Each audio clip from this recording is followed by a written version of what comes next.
yeah, we have the latest in DonnerMusic's lineup. I guess what I'd call it is their music tech line, following on from the B1 bass synth and the D1 drum machine. It's the L1 Essential Analog Synth with an analog 3340 VCO, giving 3 wave shapes and a sub.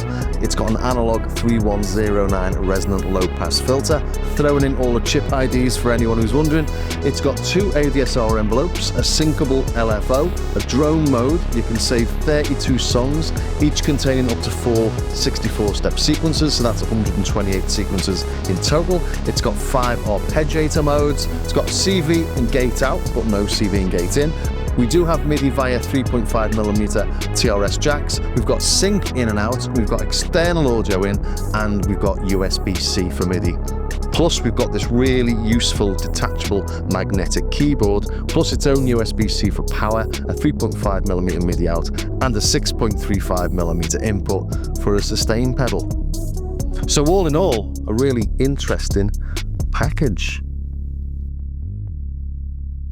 Let's take a look at what we've got on this then, and if you know your SH101s, this will all be very, very familiar. You have like a single oscillator, but that's got different wave shapes on it. Got a single low-pass filter.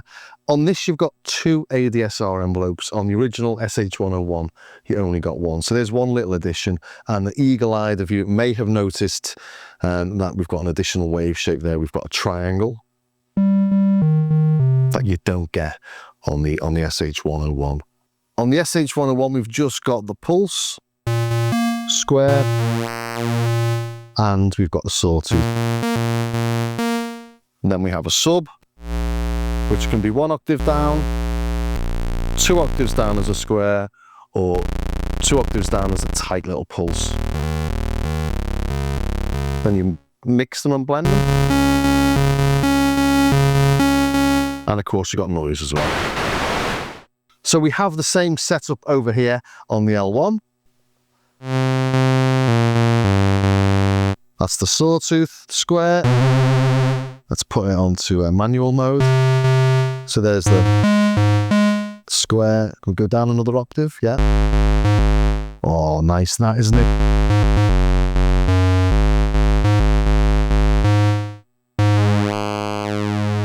Change the width of that. Let's just bring the sustain up. We can modulate that with the LFO, so that's on manual at the minute.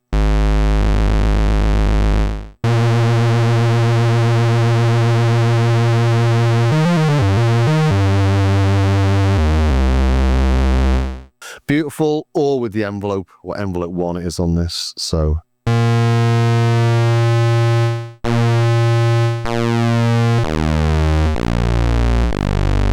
You can hear that changing with the decay.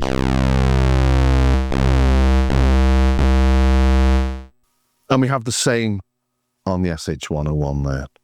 So blending these waveforms again, let's go back to the square, the sawtooth, add some sub.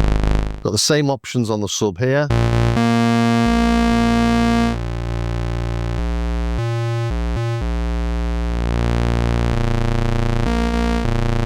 Beautiful when it goes down that 2 octaves, isn't it? And the 2 octaves with that little pulse.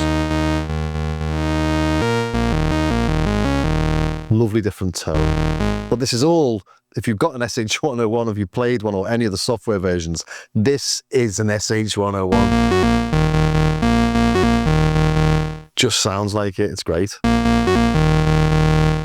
Then we have the triangle on this, as I say, that we don't get. The sounds you can get from this are great. And then let's try the noise. So that's how you mix your sounds, as it were. As well, it's one sound, but different shapes of that sound. There's not separate oscillators. You can't detune them. But this brings me over to the filter, and this brings me over to something else that the SH1's famous for, because you are limited just the one pitch on this. But there is only one oscillator, but the VCF is really resonant, which means you can get a second oscillator from it. It self-oscillates, and if we bring the keyboard all the way up, so that's keyboard modulation of the filter. Let's bring this down now. You've got two oscillators playing there. You've got the filter and you've got the main oscillator. And then by just detuning that slightly and getting some raspy noises, that's that sort of famous type of guy called Gerald.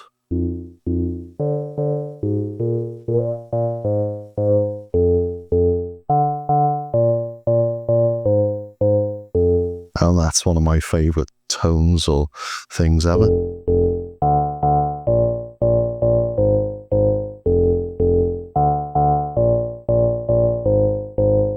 And there it is. That's an SH101 to me. So yeah, you can modulate the VCF with the envelope, one, with the LFO, that's over here, or with the keyboard. So to keep it in tune, put the keyboard all the way up full. To modulate with envelope 1, so let's do something, let's do like a sawtooth bass tone. So let's just have the sawtooth up. We want a little bit of decay on there. There you go, and a little bit of resonance.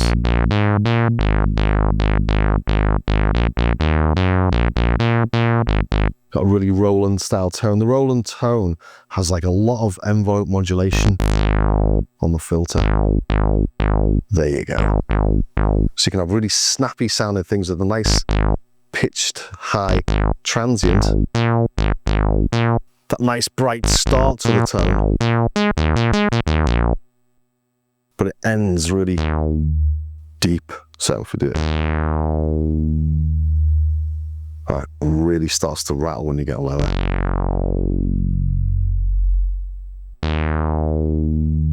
So if you do it fast, you have this nice thick bass tone.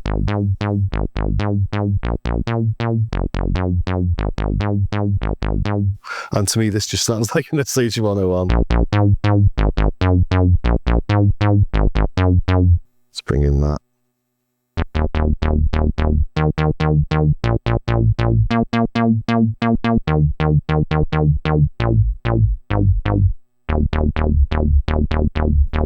Bring it up an octave.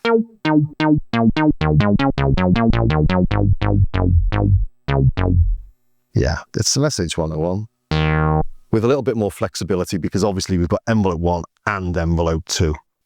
Another little addition we've got in this is the external in, which is brilliant because that gives us access to this Roland style filter for external gear as well. What else haven't I looked at here? We've got pitch modulation.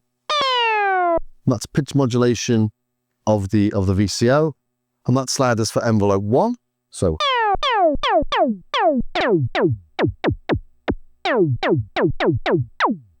or the LFO. Let's make a more sensible tone, if you can call that more sensible.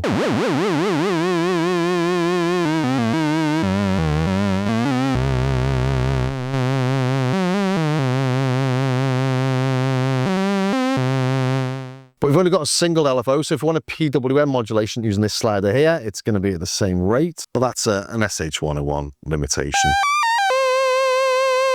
Really has got that sort of vintage tone, hasn't it? Oh, listen to that, that's great.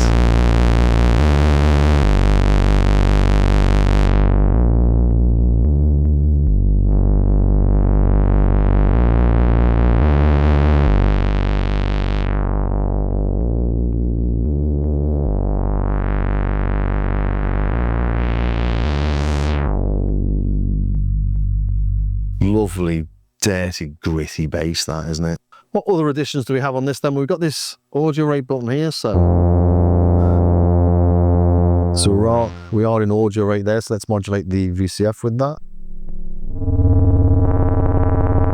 Let's put it onto a sawtooth so we can hear what's happening.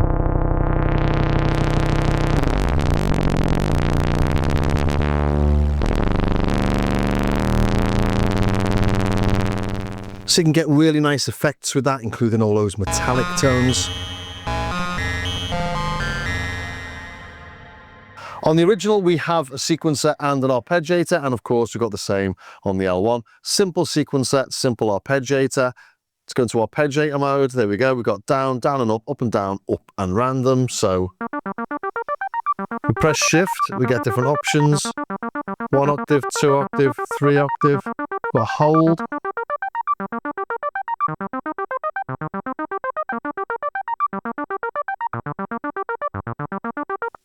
All very simple. For the sequencer, we just go into sequencer mode, hit record and recording. Whoops, and then we can play it back. In each song, we've got 4 slots, slot A, B, C, and D. So play slot A, B. This one's 64 steps long. There you go. Slot C. I've added some ties to it. You can hear there's rests in there as well, so the ties making that sort of nice little acidy tone or style.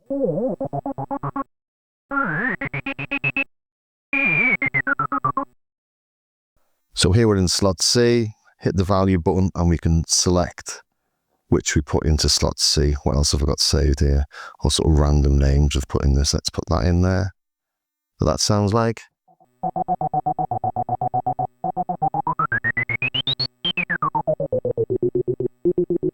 So you can store 128 patterns, and each of those 128 patterns can be loaded into each of the songs. You can have 4 of the patterns in each of the songs. If that makes any sense, 32 songs, 128 patterns, but you're not stuck to the 4 that you've got in one song, in a particular song. You can use them wherever you like. And just to show you can edit stuff as well, let's come back to slot 1.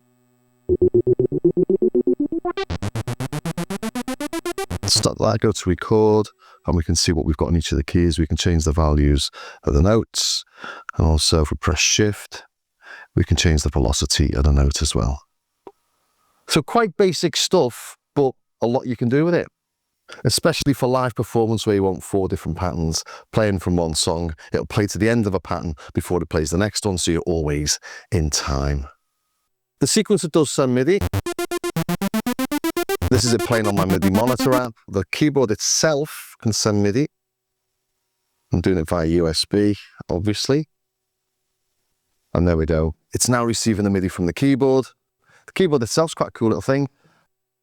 We can change the velocity curves. Got logarithmic, linear, exponential, or fixed. Down here, we're getting little graphs and information. I don't think you'll see that on the camera because it's at an angle. See what I can do there.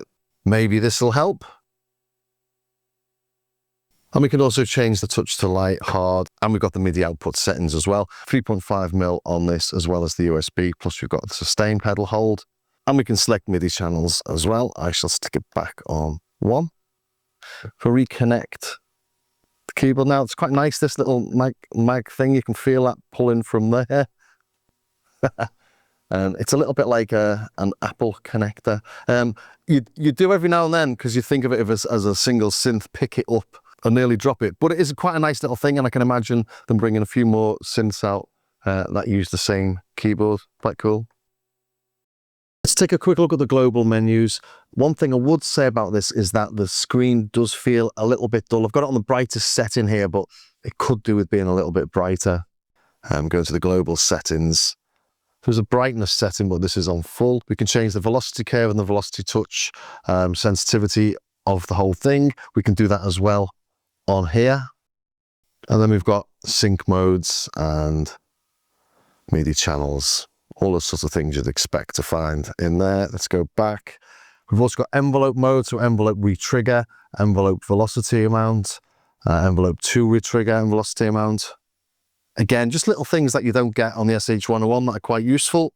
So there you have it, the Donner Essential L1 synth. It's more than an SH101 clone, but essentially that's what it is.